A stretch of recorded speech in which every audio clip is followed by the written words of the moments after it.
going in circles. Where are we going? How are we growing with this? Where are we going with this? Right? Where's the energy flowing with this? You know, what results are really showing with this? Are we getting closure? Are we getting clarity? Are we getting somewhere, right? Are we coming to an agreement? Or is it just, for the sake, right? For goodness sake, like what will we make of this? So, growing up, my parents divorced the second time when I was 6 years old. And my mother married like 3 others after that and divorced each one. Divorced, the next one got married again, divorced, that got married again, divorced. And like throughout all those years, I've seen so many arguments, debates, debacles, disputes, feuds. Like, I cannot count like how traumatic it was for me to just witness all of this anger. And in later years, I felt like that energy transferred. Somehow I picked up and absorbed a lot of that. And it was almost like it was so familiar that it leaked and it bled into my relationships. And I started arguing in my relationships and started debating in my relationships and disputing in my relationships and feuding and it felt like, what is this? Am I just repeating the cycle? Like, am I just repeating this cycle that I witnessed back when I was a child? Am I just continuing this cycle of guilt, blame, shame, all those little games? What is the losing battle? In the military, they have a saying, this is not the hill that I want to die on, right? You're in the middle of a discussion or an argument. You're like, hey, this is not really the hill I want to die on today. Like I don't have to actually prove my point, And I remember, reading this book by Dale Carnegie.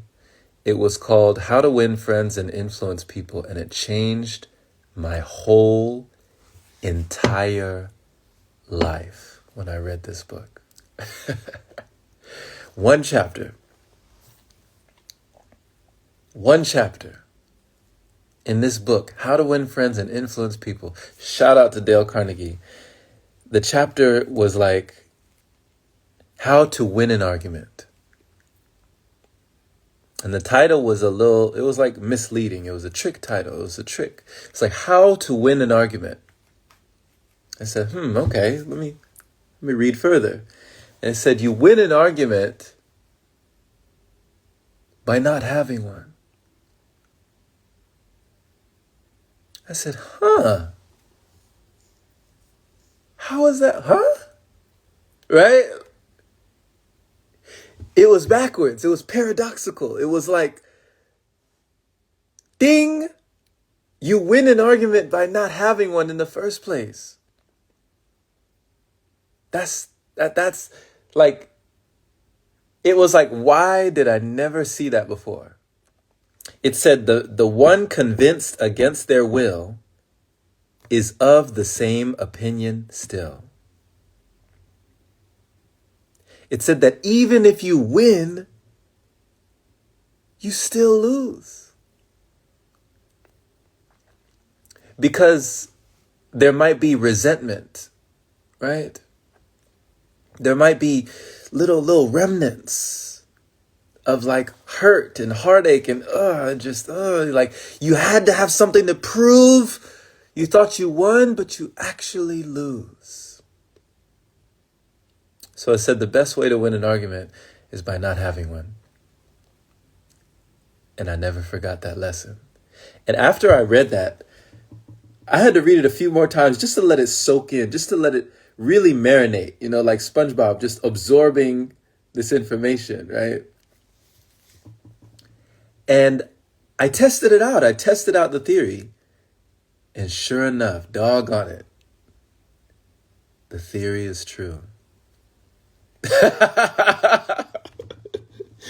And it saved me so much time energy, headaches, heartaches, heartbreak, like money, resources, like anything that you can think of that it would save you to just not have an argument.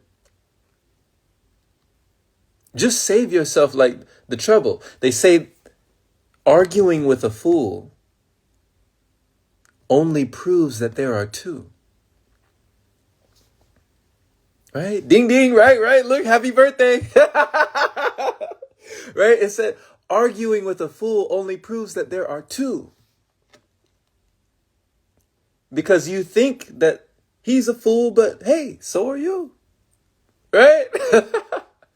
And it just started to really, the seed started to sprout, and it removed all of my doubt. Whenever somebody would holler at me out their mouth, maybe call me out of my name, I never felt into that guilt and blame game, right? I got out. And it changed everything. When I stopped arguing, I started to say, hey, you know what? You're right. Those two words saved me so much time and energy. Hey, you're right. You know what? I agree. Hey, have a good day. Stay blessed. Right? Hey, you know what? I can't even argue with you. Hey, yo, you're right. Right? And it cost me nothing. It cost me nothing to just say, hey, you know what? You're right. You got that. And I just be on my way and have a brighter new day. Instead of, having to win over the moment. This argument, I need to prove something. I feel like I own it. But what do we actually know? When we think deep down, life can humble us as what goes around comes around. So, yeah, baby girl says, I can't argue with you. You mad. Yeah. Hey, I ain't even gonna hold you. Right? Hey, I can't even hold you. Hey, you got that one. Right? Bet. Hey, no cap. Right? What they say? I can't even hold you. You got that one, man. I agree. I agree with you.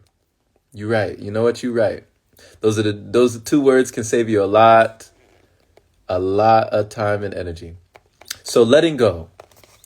Pick battles big enough to matter, small enough to win. Jonathan Kozol.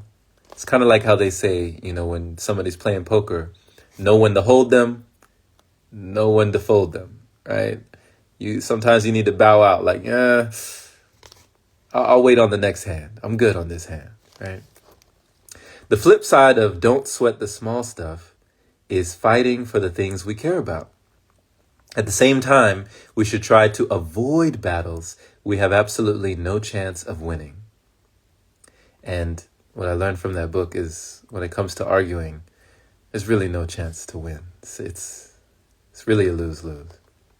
In general, things that help us be the person we most want to be are the things worth fighting for. Those that don't have much impact or that may even detract from our best self need to be let go. Ask yourself, of the possible battles I may face today, which really matter? And of those that matter, which will make the biggest difference if I fight them? So this is a question for you, my friend. What battles are you willing to fight? Try as you might, or when you reflect in hindsight, do you ask yourself, was it really worth all the trouble?